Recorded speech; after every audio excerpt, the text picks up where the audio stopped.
हाम्रो चाहिँ सामान प्याकिङ हुँदैछ हामी चाहिँ भोलि जाने हैन हिँड्नु सुरु गर्यो है हामी चाहिँ बिहान 6 बजेतिर घरदेखि 6:30 बजेतिर हिँड्नु होला त्यसपछि काडेसम्म गाडीमा है त्यसपछि गाडीदेखि चाहिँ हामीले त्यस्तै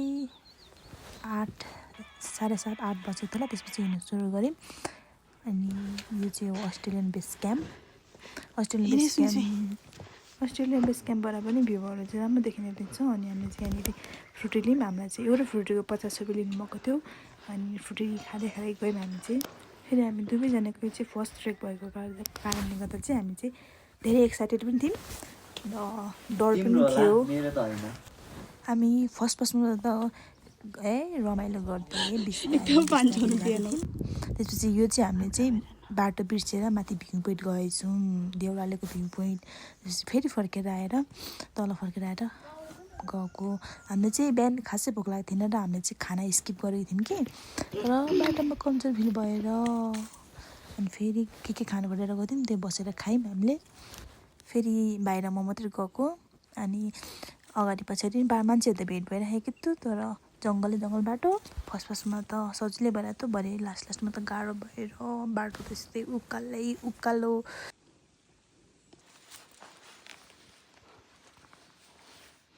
म र भाइ चाहिँ मार्दी ट्रेक आएको होइन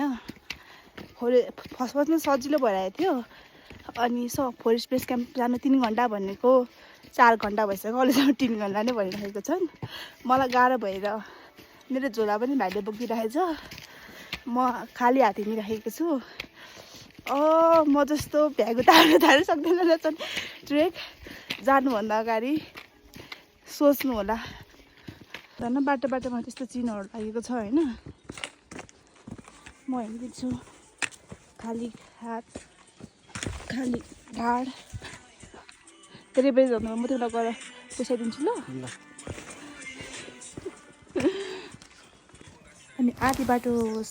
धेरै बाटो उकालो हिँड्नु त अलिकति चाहिँ ओह्रालो सिधा बाटो आएको थियो त्यसपछि यस्तो भ्यू पनि देख्यो त्यसपछि चाहिँ अलिकति खुसी आनन्द लाग्दै आयो त्यसपछि हामी लाग्यौँ अनि हामी चाहिँ तल कारदेखि चाहिँ हामीलाई चाहिँ यो फरेस्ट बेस क्याम्पसम्म पुग्न चाहिँ 8 घन्टा लागेको थियो तर हामी चाहिँ बस्दै नै आएर पनि होला सायद धेरै नै बस्यौँ हामीले चाहिँ नजिकै नै भन्नुभएको थियो सबैजना त्यही भएर हामी चाहिँ नजिकै त हो नि भनेर धेरै बस्दै आयौँ क्या हामीले चाहिँ कल गरेर रुम बुक गरेको कारणले गर्दा हामीलाई चाहिँ अलिक सहज भएको थियो अनि हाम्रो डे 1 को यात्रा चाहिँ एन्ड भएको छ